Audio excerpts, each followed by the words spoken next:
All right. So thanks again for everybody for joining us today.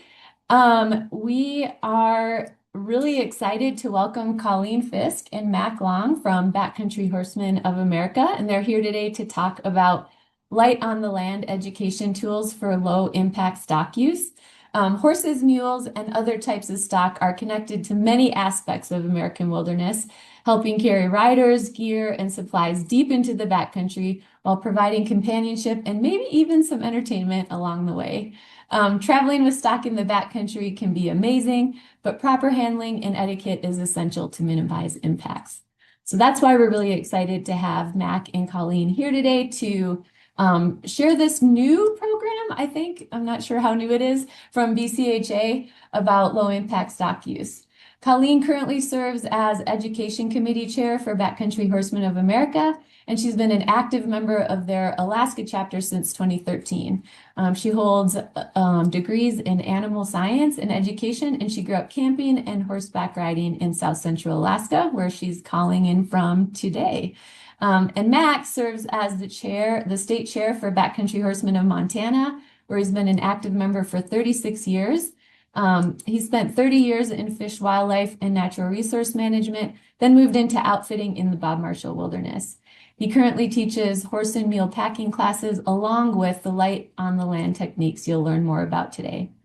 So thanks, Mac and Colleen, for being here today. We're really excited to have you, and I'm excited to learn more about this important program. And with that, I'll turn it over to you. Okay, thanks so much, Joelle, and hello, everybody. Excited to see so many people here, and hopefully a lot of people will be watching this recording later. But like Joelle said, I'm Colleen Fisk. I'm here in Alaska, and we have Mack Long here with us today. And we're going to be talking a little bit about what Backcountry Horseman is, a little bit of our background and some of our work that we do with the Forest Service, as well as diving into some of the Light on the Land curriculum that we've been developing. So I am going to pull up the chat box over here on my other screen. So if I see a question as it comes up and I can answer it, then that's great. Otherwise, I know Joel's going to be keeping track of those and asking at the end. So please feel free to add in the chat. And if you want to start with adding in the chat where you're joining us from, curious if there's any other Alaska folks. I imagine it's probably no one else from Alaska is here right now. But curious where all you're joining from, and if you ride horses or have horse experience, that'll also help us think about like how much we need to talk about and what we're thinking about here. Great. So thanks for joining that. You guys can kind of throw that in as all right, we got Jen. Great to see you. Do have another Alaska Strong. Keep it going here. And so a little bit about who Backcountry Horsemen of America is. We are a nonprofit organization. We're volunteer led. We only have one full-time person that is actually on staff at Backcountry Horsemen of America, and then one part-time person. And this is our mission here. I'm not going to read it all to you, but it's all about keeping trails open for everyone. And of course, our mission is thinking about the stock use, so horses and mules, so that we can enjoy the backcountry, front country, wilderness, keeping those public lands open for that recreational use. And then we do a lot of education around how to have lower impact and to keep those trails and lands sustainable for everybody. And we work with various local and federal government and private agencies around maintenance and management of this.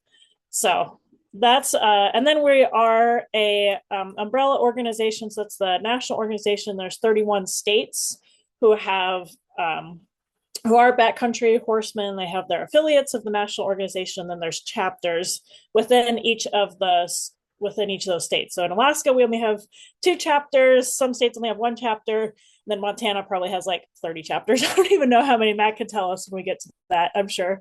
But it's a pretty big range of us who are interested in the horses and keeping the trails open. So a little bit more about me.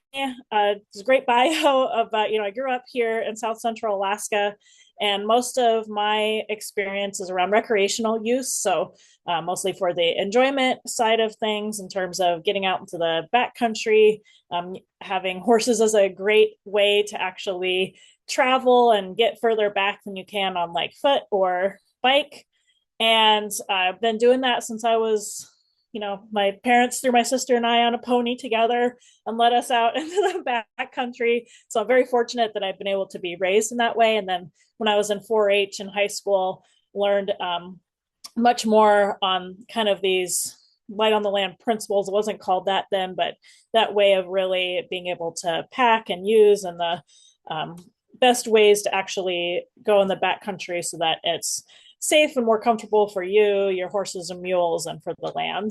And talk a little bit more about that too, but that's a bit more about me. And Mac, you can talk a little bit about your background. Sure, well, that's great. Yeah, it's nice for everybody to be here. Thanks for being here. So yeah, I grew up in the outdoors and was lucky enough to work in fish and wildlife natural resource management for 30 years here in Montana. And during that time, part of my job was patrolling backcountry areas on horseback. So I spent a lot of time uh, just with one pack animal and the animal I was riding, and we covered most of the wilderness areas in Montana at one point or another. So I really got to spend some time back there and see a lot of the things that people do right and the things that people don't do right. And so as I saw those things over the years, I started thinking, how can we make it so that we minimize the negative things and emphasize the positive things? And so that's what I'm doing today. Is My wife and I both teach light on the land and packing. We have a weekly class now that we're even doing. But anyway, we try to share that with as many people as we can, try to reach out to youth and young adults as well. Thanks, Mac. And I threw the Backcountry Horsemen of Alaska one website in. I'll throw the Montana one in here shortly. But a little bit about the history of backcountry horsemen. So it started in Montana in the Flathead Valley in 1973. So just a couple years ago, we celebrated our 50 years as an organization. And it started in Montana. And these four gentlemen that are on your screen were the ones who founded this organization versus just in the Flathead, and it spread from there. But at the time, the Bob Marshall Wilderness Plan was being updated, and there was a lot of anti-stock sediment. And so, especially and the Forest Service, so they really wanted to work with the Forest Service, not against the Forest Service, and be able to have that cooperation and show the value of it. But they also saw, like Max said, like there are things that people do that are much more impact on the land or maybe not the best way to do things. And so they also wanted to, education was really a key part of that when they started this. It was really central to it. And so they really wanted to develop that education for folks to be able to have these guidebooks, like I said, and they started distributing those. And so while Light on the Land sort of is like recently like trademarked, but this actual principles of Light of the Land were really developed in the 70s, started the first development of them were in the 70s by these four gentlemen and the others that they worked with in Montana. And the next state that joined was Idaho, and then Washington, and then California. And now we're all the way up to 31 states. Alaska started in about 2012. I had been out of state for college, but I came back. And so I joined in 2013 when I was back home from state. So I've kind of been around towards the beginning of the Alaska chapter. But Montana's been around for more than 50 years now at this point. But I'm going to turn it over to Max, talk a little bit more about kind of that history of the Forest Service and the work that Backcountry Horsemen's done with them. Well, we've got a pretty long history working with the Forest Service and actually all of our federal partners, Park Service and BLM as well. But a lot of what we do, especially here in we do a lot with both BLM and Park Service here in Montana as well, but primarily it's with Forest Service. as Colleen said, back in the early days, it basically developed back when they were trying to figure out just how to manage wilderness, what it actually took to manage wilderness. So we got involved at the very beginning as far as stock use in the backcountry. And most people realized at the time that it was going to take stock when you have a million or million and a half acres of wilderness. It takes a little extra ability to get equipment and supplies into those backcountry areas. So stock has always been in a lot of these areas, but our goal is to do it as safely and as less impact as we possibly can.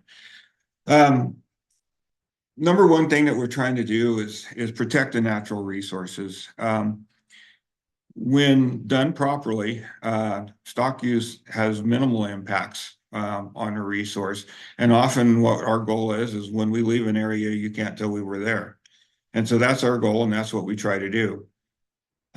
Maintaining trail systems is a huge part of what we do. Clearing trails is probably our bread and butter, especially years with the weather events that we've been having recently. We just had one last Thursday night here in Montana. High winds, lots of rain, lots of snow, and then you get the melt and things wash out.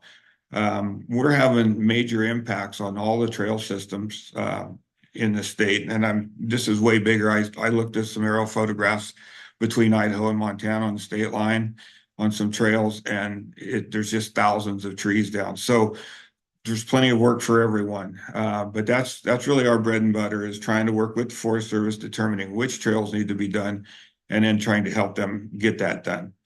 And then we're trying to preserve the backcountry tradition, ways, methods of travel, but also using the tools. And when we're in wilderness areas, it's crosscuts and flaskies and whatever it takes to get the job done. But we're using primitive tools, and with one of the most primitive modes of transportation that there is. The other part that we're doing a lot of is education, defensive horse safety. We want all of our people to be safe, so we teach horse safety. And then saw training. We've worked nationwide to develop saw training programs for volunteers. Done that in concert with the Forest Service, and that's going very well. We're getting a lot of trained sawyers across the country, and we not only train backcountry horseman people, but groups from all other organizations, motorized and non-motorized. So it's really grown, and hopefully we're doing some good work there. Thanks, Mac. Yeah, and with that saw training, because there's several public lands have requirements for certain certifications before you can use chainsaws on the land, that's something that we really work with, especially the Forest Service, but other agencies as well, to make sure that our volunteers and help other volunteers be safe while they're doing that. And a lot of this work, of course, like I said, is volunteer. And so in 2024, we had over 209,000 volunteers hours from our 31 states who submitted. And this is probably very much an underestimate of how many volunteer hours. This is just what actually got reported to the national organization. And that's valued at over $15.2 million. And so this helps us in ways like we can use this for each state or chapter can show what the value of their volunteer hours are, can be used for grant applications. This compilation of the hours is something that our state or our national chair or other representative will go to DC to talk about these volunteer hours. This is the contribution that we've had. And we don't have all the 2025 hours in yet. Not all the states have reported. We're at like 160,000 hours so far. So we're probably on track to have a similar amount of volunteer hours this year once we have all the states who have reported. And another important part of this track is thinking about there's the stock animal hours. So sometimes we're just out on foot doing this work, but a lot of times we're bringing materials in or people in to be able to do this trail maintenance. And that was over 12,000 hours of those horses and mules time that we had over that, and over 1 million vehicle miles. So this is something that really try to have this impact, this help for all trail use. This isn't just benefiting horse users, but everyone who uses these trails. And I wanted to share some photos from my experience here in Alaska. So the bottom left is the only photo that's mine. That's me in the like Caribou Creek area, for those of you who are familiar with Alaska at all. But most of my experience is on the recreational side of things. So I grew up doing this, like I said, camping with my family, and then now doing this, and we have a shorter season for it. So only get out like once or twice a year, perhaps, for that. But others in the state do use this on for trail maintenance. So, or hunting, of course, is a big one. There's non-motorized use areas for hunting. So either people use their personal animals, or they go with a guide who has a string of animals where they can go out and hunt for moose and caribou.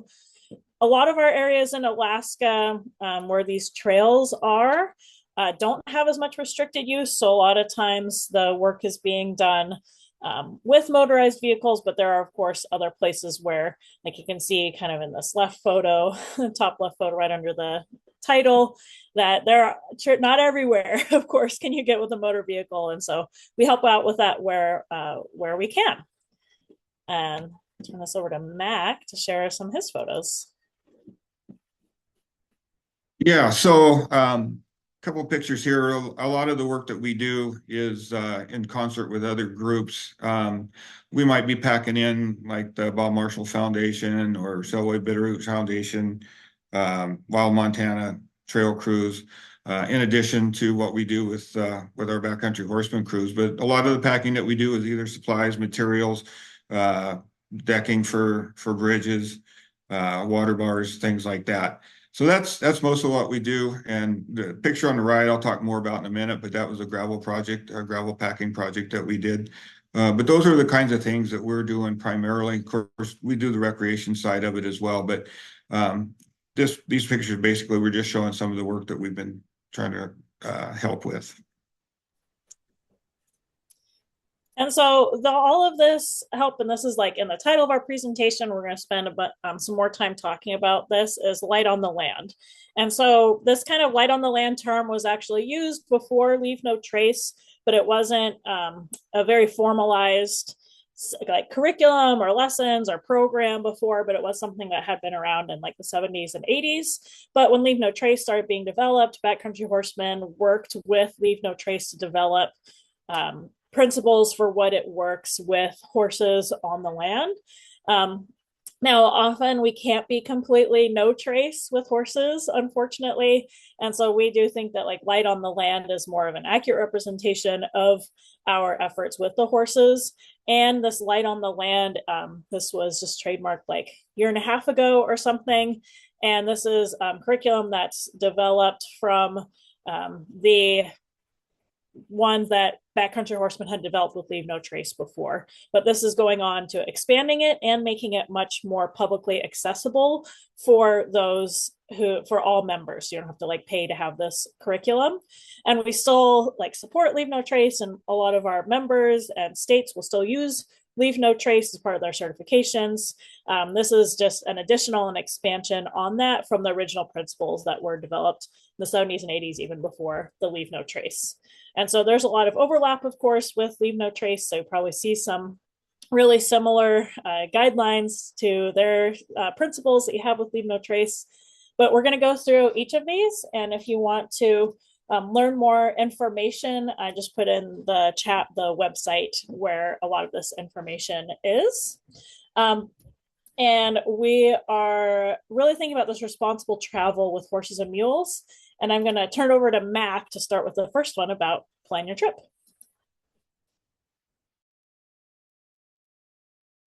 You bet. So basically, just like anything else, when you're getting ready to go, you need to know where you're going to go and have a pretty good idea of the area. You need to look at what regulations might be in place as far as, like in our country, food storage and how to prevent bears from getting into your food. So we use bear resistant either hanging or boxes to store feed.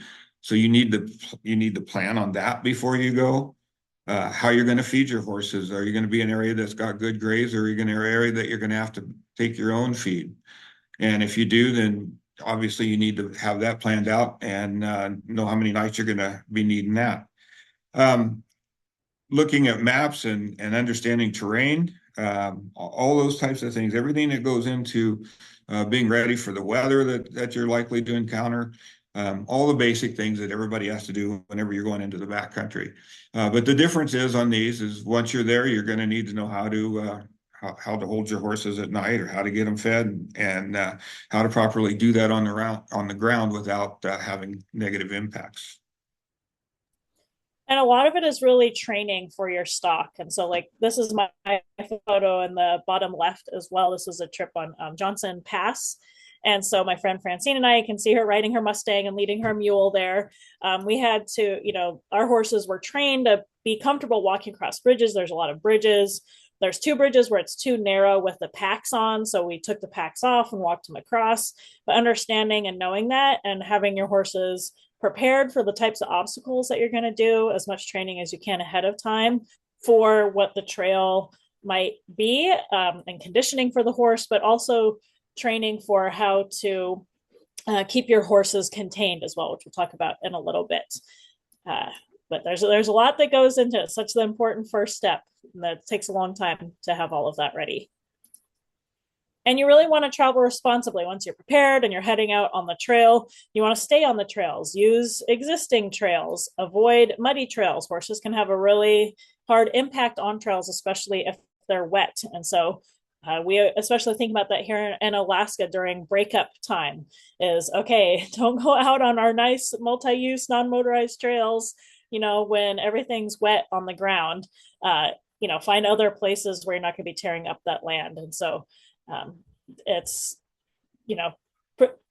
pretty important one that we really try to emphasize to our members on that. I'm going to turn over to Mac for the next one about camping with our stock. So campsite selection is a huge part of what you need to take into consideration.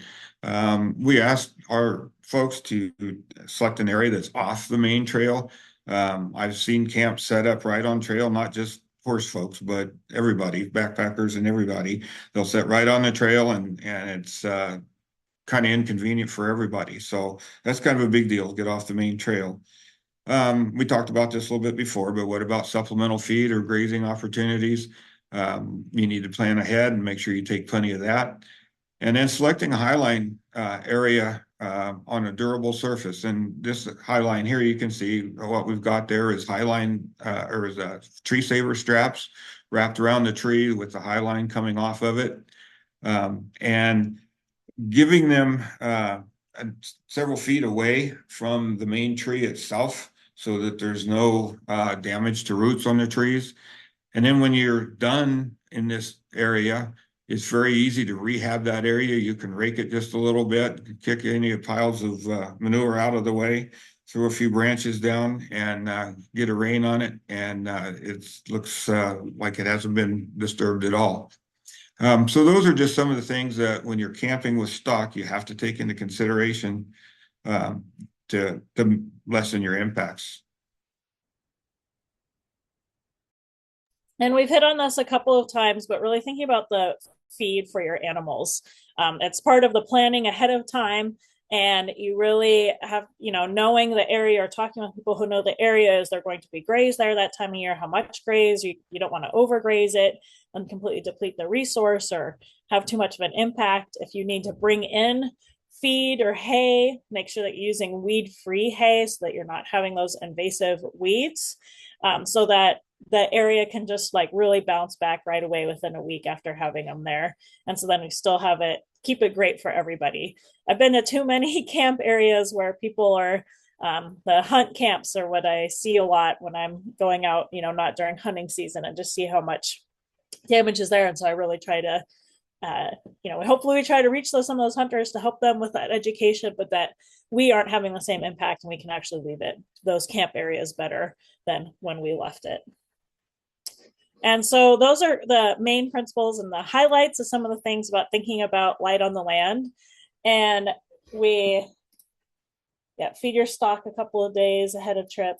Yeah, always bring a little bit of extra feed with you too. I've definitely been someplace where I had an injured animal and couldn't leave on the day that we'd planned, and so had to stay a couple extra days before we could come back out. So, thinking about all of those. But really, why do horses still matter? I think there's a lot of horse people here, so we don't need to convince you. But this is what we're thinking about here: is this access to remote wilderness. It is a fantastic way to get out there as we start having more wildfires and climate change. There's more damage to the trails, whether it's from flooding or these, you can see like trees across the trail. Here in Alaska, where I live, we had 4 huge windstorms in December. And so we spent my partner and I spent like 3 days clearing our local trails of those trees that had come down before the snow came. And so we're just having more and more of these impacts from this. And so there's just as much need as ever for us to be able to do this work and keep these trails open. And whether it's for us or supporting trail crews and working with other land managers. So I'm going to let Mac talk a little bit more about the land managers aspect. So we've had a great working relationship with the forest, well, and all the federal agencies. But with that relationship, what we try to do is develop projects that are of the highest need. Whatever they can't get to, we see ourselves as supplemental to the Forest Service. It's their role to be the primaries, and so whatever they can't get to or whatever they need help with is how we prioritize our projects. And we've already said this before, support for crews is a huge part of what we do. The pictures here, this was a project along the state line, the Montana-Idaho state line. It's in a roadless area that has a high-use trail going up to some mountain lakes. And they needed a pretty major overhaul on this trail. And so they asked if we'd be interested in packing gravel. So we did. Ended up packing 16,000 pounds of gravel and got this done in a 2-day period. But as an example here, in 25 BCHA members across the country, this is just 4 states, but we were asked to help on the CDT trail system. And so we did keep track of that and had a pretty significant contribution between Montana, Wyoming, Arkansas, Oregon. Although Arkansas shouldn't be CDT, but it was a project that somehow got into that. But anyway, and in the Pacific Crest Trail in Oregon. So I guess really the CDT ones was Montana and Wyoming on this particular one. But anyway, those miles are miles that have been cleared and or equipment or supplies packed into to help the agencies do that. Forest Service, they've, in the last year or so, with the layoffs that they've had, their trail crews are pretty light, if existent at all. And so it's going to be tough. We rely heavily on them for coordination, where projects need to be done. This gravel haul project, somebody has to lay out where the dump sites are, where they need this stuff. So it takes a lot of coordination to get these big projects done. And so hopefully that situation is going to get better over the next period of time. And we can kind of get back to the way we've always been working very closely with them.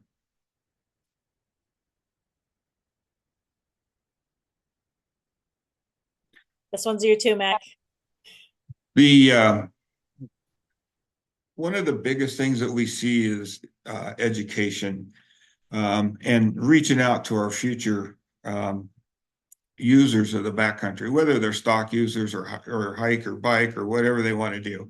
We want to reach out to them and start instilling some of these mindsets that public lands belong to all of us, and it's up to us to take care of those. It's our responsibility. It's not the next guy's or somebody else's. Each person has to have a wilderness ethic and be willing to accept that responsibility. And we always ask a lot of these young folks, they're going, well, all right, well, what is a wilderness ethic? And the way we always try to describe that is a wilderness ethic is what you will do when you're in a backcountry situation and nobody else is going to see you. Nobody else is ever going to know what you did, but you do the right thing.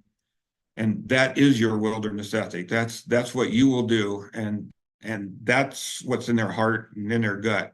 And that's what we're trying to instill in them, is that feeling that to do those things right. And we want to be the ones setting the example.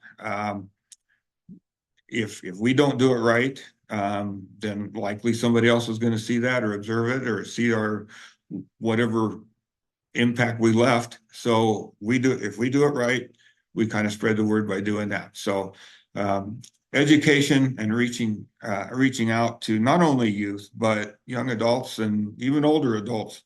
Anybody that's going to be going in the backcountry, we want to try to instill some of these mindsets. Yeah, I'm a product of like Backcountry Horsemen, reaching out. Some of the founders of Backcountry Horsemen in Alaska were the ones who were teaching me when I was in high school in Alaska, learning how to do packing and following many of these principles that we've talked about here, these ethics that we've talked about here.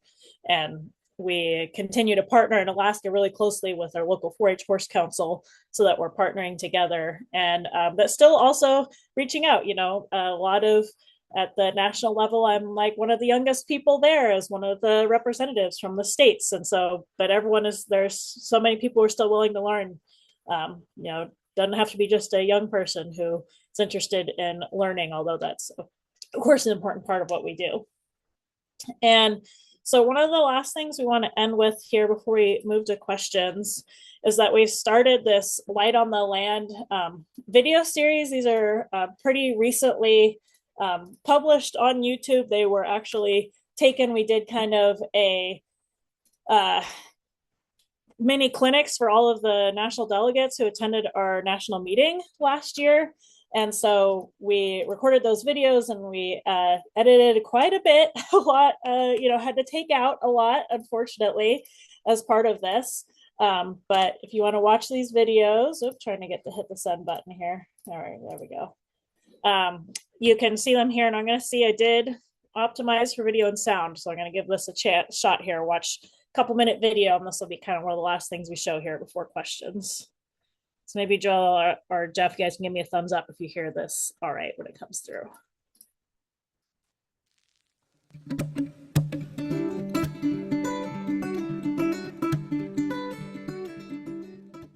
We're going to go camping. What do we need to do first? You're going to plan your route, call your district ranger, and ask them if the trails are clear. Then you're going to ask them, is there a lot of good campsites? They'll tell you all that information. Make sure your first aid kit's up to speed. You're going to want to make sure you take your bear spray, counter assault. It's a little more expensive, but it is the best bear spray. So then what's the next things you need to do? You need to plan probably your food. Planning your menu is really, really important, especially if you're going to be gone for a while, because you don't want to take more food than you can eat. There's no way of getting rid of those leftovers. You're going to have to pack it out. You cannot bury your food deep enough to hide it from a critter. So don't do that. I mean, we're trying to protect the resource, right? You can buy some really good, I call it backpacker food, the meals that's freeze-dried, which there's nothing wrong with that. But I want to put my stuff together myself. And I do use freeze-dried.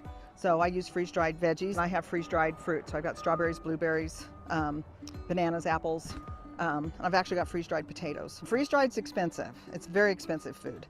But the best place that I found, it's called Rainy Day Foods out of Montpelier, Idaho. You hard freeze your meats that you're going to use, and those meats go into the cooler first, into the bottom. And when we pulled into camp, it was a hot summer day, we would make sure that those coolers were off in the shade, and then we'd cover them up with 3 or 4 mani tarps. But at the end of the 10 days, things will be thawed, but they're still cold. Using a quart Nalgene bottle, and you break your eggs and put it into the Nalgene bottle, they don't last. 3 days they were spoiled, and yeah, it's better just to leave them in their shell. Say you've used all 12 eggs, put them back in that carton, stomp on them, crush them up really, really small, and then you can actually burn those in your fire. A can like this, if you poured your bacon grease in it, set it right in the middle of your hot fire, it's going to torch it, and it just burns off. This is diluted vinegar, apple cider vinegar. This is my disinfectant. If I was cooking and I dropped a spoon on the ground, I would pick it up, spray it with the vinegar, wipe it off with a paper towel, I'm good to go. So this part, of course, goes in the water. This goes on top of your Nalgene bottle, and it's designed to fit several different sizes of bottles. And then you just pick this up and you pump it. And what's really nice about this is it pumps both directions. And I got these on Amazon. These are really nice water buckets. You just fold them down like that. It's got a little packet it goes into, and they pack very nicely. Charmin is one of the worst toilet papers to ever take. It's not biodegradable. It just will not break down, and those Charmin lilies will be there for years. You're going to dig a hole either with your shovel, or you can take one of these little trowels and dig yourself a little cat hole. And you're going to dig it about 6 inches deep. Do your business, put your toilet paper, everything, and then cover it back up. The organisms that's in that soil will actually break it down a lot faster. We always took a toilet tent like this and a toilet, and we'd always do pit toilet. We tried to get them about 3 or 4 feet deep. And then we use these bio bags. When you're getting ready to go, you just lift it up, stuff it down in the hole, take a bucket of water, and then we also use the RV blue powder. So this has got enzymes in it, helps it break it down, keeps animals out of it. Everybody wants to have a fire in the backcountry, right? I mean, it's not only for warmth, but it's a social thing. I love my fires. If you ride into a camp and there's a fire ring there, use that fire ring. We've rode into camps to where they built another fire ring, and then on down's another fire ring. Well, that causes camp creep. Now you've got this one nice camp here that now is going to be a big disturbed area. You can always tell which one's the main fire ring. So use that one, and then what we would do is go and tear up the rest of them.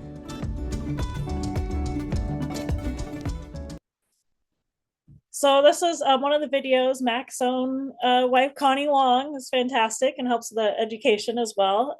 But we have several others as well that we have videoed, and so I put the link in the chat there. You can watch more, and we'll hope we'll have continue making more as we develop more. But this is kind of the start of what we have right now.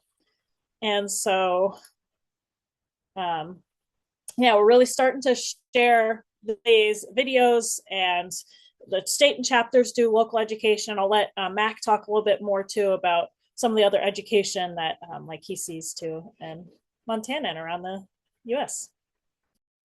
Yeah, chapters across the country do their own education work. And so one of the things that we were trying to do with the Light on the Land project is to be able to get the word out without a big expense to whoever's doing it.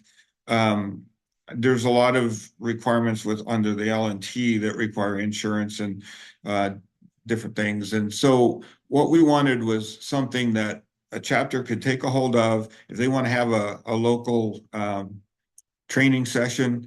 They can do that either at one of their chapter meetings, or they can do it at a 4-H group or at a school group or whatever. It minimizes that. And the materials that we're trying to put together, it's not easy to do, and it is expensive. BCHAs and BCH states have been picking up the tab for all this stuff, but we're trying to put together materials that can be used by everybody at no charge. And we're trying to get that out on.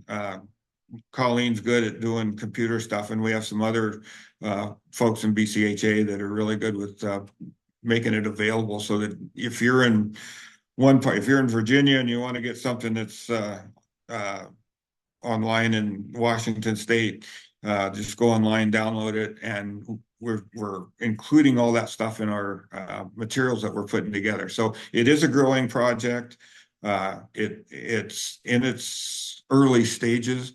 We hope to, just like the video that you just saw, basically that's an 8-week class that got reduced down to an hour presentation that got reduced down to 3 minutes. So we're trying to make it as available. The word that we keep hearing is that most people that want to watch something online don't want to spend more than 2 or 3 minutes. And so we're going to probably take these individual topics and expand those out more. Like in the video that you just saw, you could take any one of those topics, like using the fire pan, or using mound fires, or using the campfire rings. I mean, take each one of those and do another training session on just that one particular item. So those are the things we're working on. We're just trying to like I said, we're getting started. We're in their infancy of getting all this going, but our goal is to make it simple and very economical and make it available to people so they don't have to pay for getting this education. Yeah, and so they roped me into it about 2 years ago when the education chair retired. They're like, "Hey, Colleen, you're good at this stuff. Do you think you could help out with this?" And so here I am, learning. We're all learning too as we go, learn things from each other, and get to share it out though. So that is the end of our presentation. So here's your fun puzzle for the day. Can you find the two bears in the tree?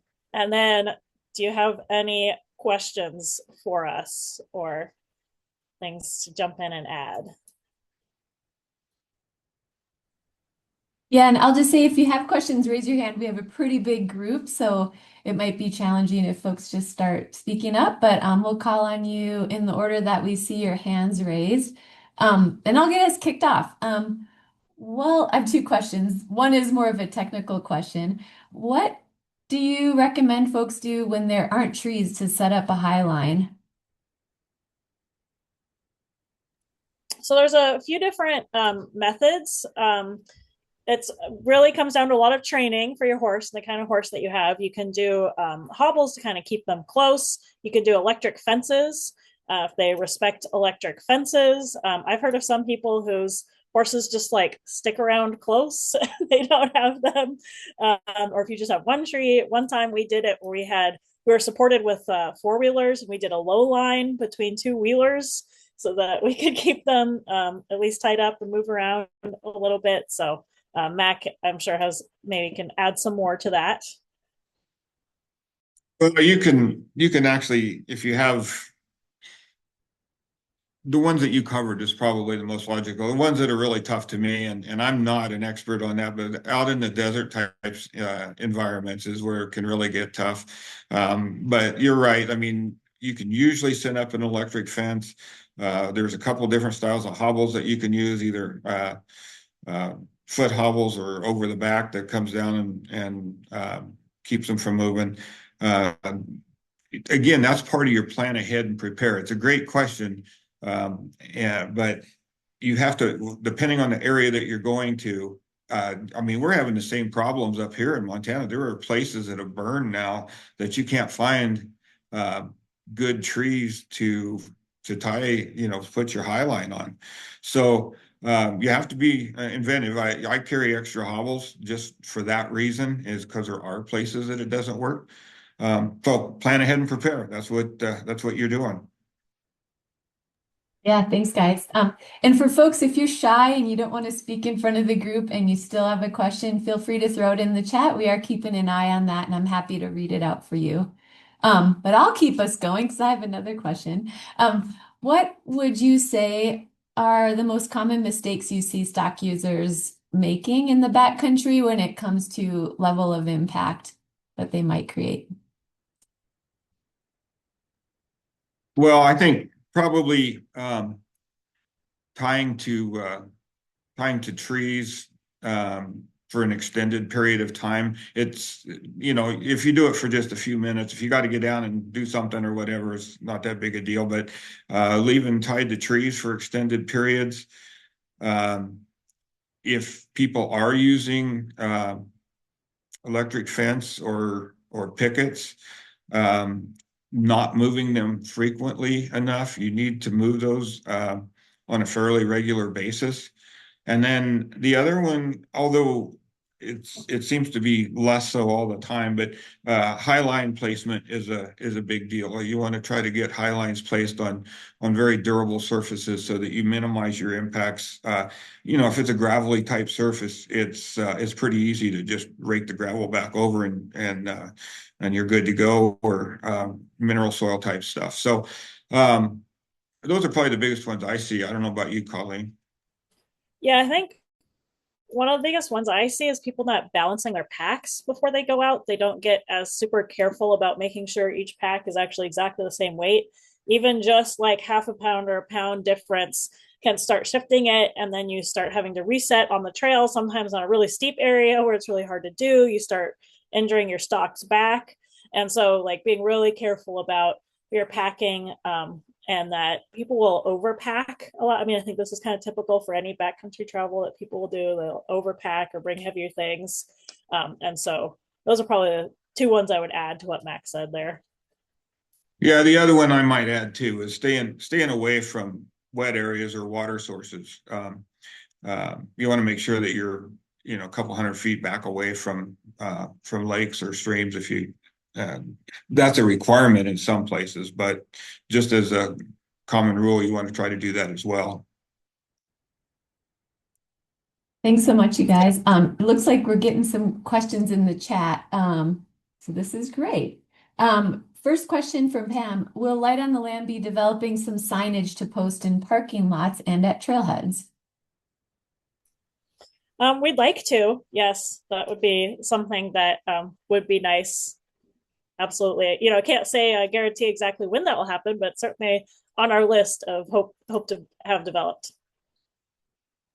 And then, and I want to just second like the garbage and fire rings. I see that so much. I don't think that's normally stock users, probably a lot of other users that I see, but garbage I'm usually taking out garbage with me that I find at areas.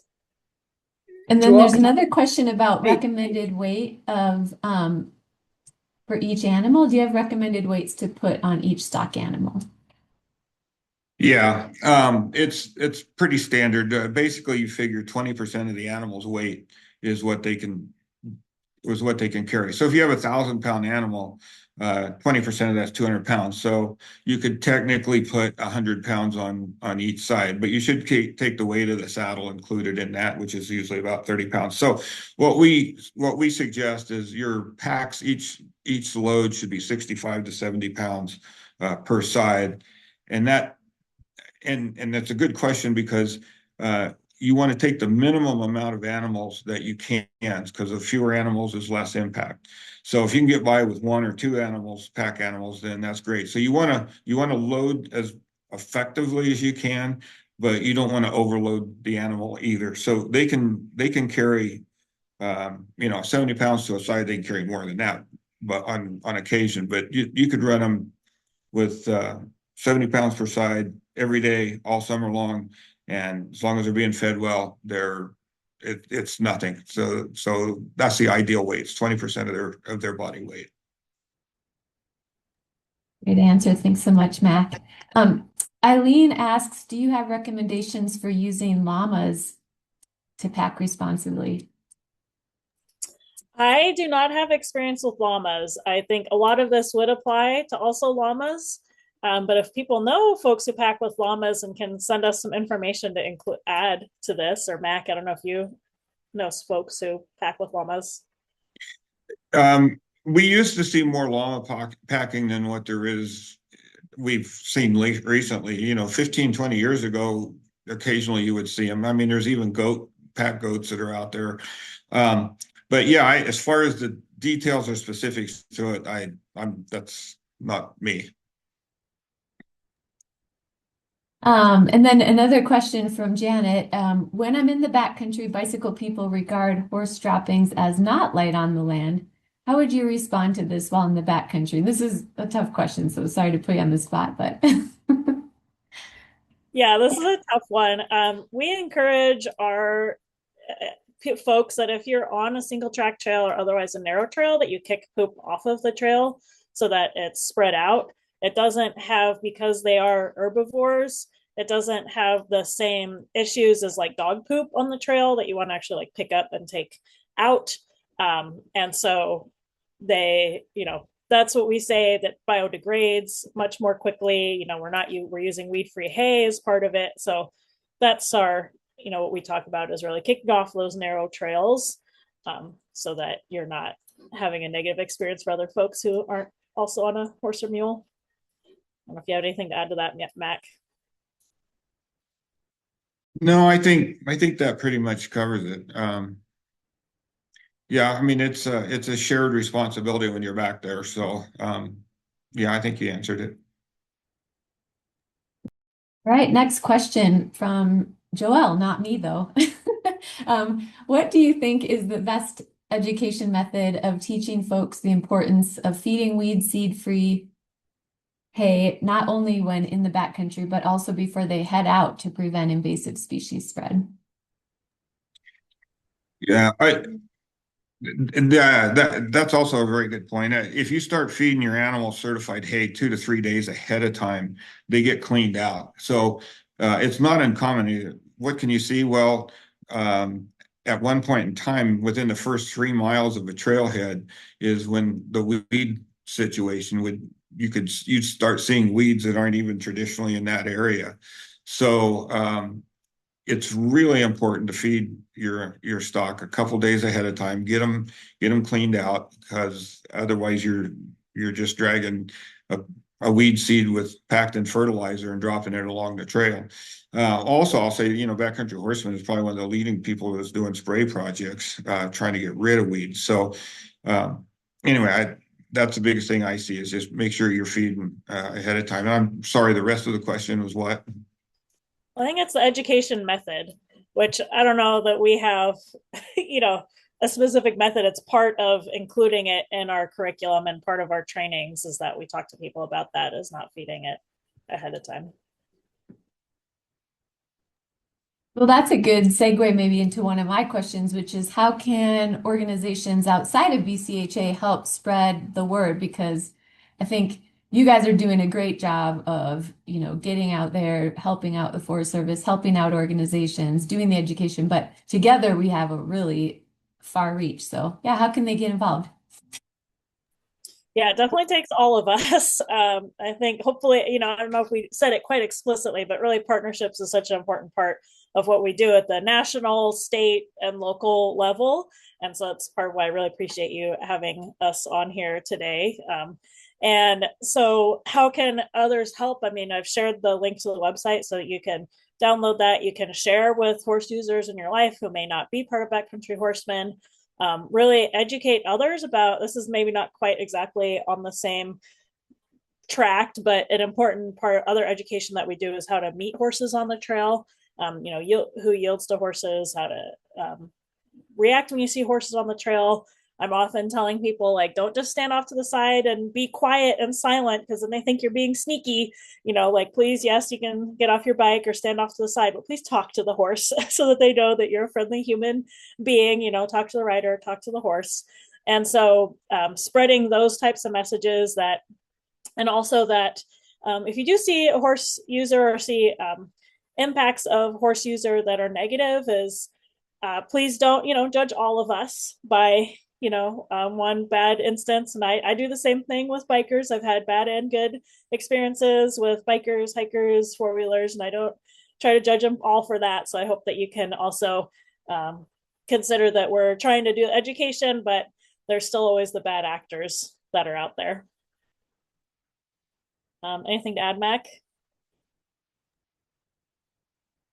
I think if everyone's trying to do their part, I mean, a lot of this comes back, even the question about the weed problem. That comes back to your ethics and how backcountry is something that we can all share. It's a national resource. It belongs to all Americans. And I think it's up to all of us to take care of it, whatever that takes, whether it's having the ethics to start feeding 2 or 3 days ahead of time, whether or not you're going to clean up your trash, how you're gonna act when you're back there. It doesn't matter whether you're on horses, bikes, or of course bikes not wilderness, but when you're back there recreating, all those public lands belong to all of us, and we need to take care of it. Well, that sounds like an excellent way to wrap up this presentation. So, thanks to you both. That was great. For all of the folks who are on this webinar and people who've registered, I'll send out an email. And Colleen shared a lot of links, and I think I tracked them all. So we'll get those out to you, and I will also try to share the webinar slides, so you'll have those if Mac and Colleen are willing to share. Um, in the meantime, I usually pop links into the chat. I'm just gonna pop, since I'll be sending these out to you all afterwards, and there's a lot of them, I'm just going to throw NWSA's links in the chat. So, we really appreciate all of you joining these webinars, and we hope you found this session here with Mack and Colleen really informative and learned something new. Thank you again to both of you. I hope you all leaving with some new ideas on how you or your organization might help spread the word about this awesome program and educational series. As a friendly reminder, we'll be posting a recording of this webinar to our YouTube channel, so feel free to share that out in your circles. You'll also get a copy via email. You can stay up to date on future webinars by subscribing to our newsletter if you haven't already, and you can also subscribe to our YouTube channel. You can also always visit our website, and we have our full webinar lineup there, and you can connect to past webinars through that page as well. We really enjoy offering these webinars for free to our entire audience. So if you're a current member, thank you. You're already supporting this webinar series. If you're not yet a member or contributor and really appreciate this comment, we'd love to have you join us. So you can use the donate link in the chat. With that, it's a wrap. Thanks again, Mack and Colleen. Great to have you here. Thanks everybody for coming today, and I hope you have a wonderful afternoon. Thank you. Thanks, everybody. Great to see so many on here, and hope there are lots more who watch this and share.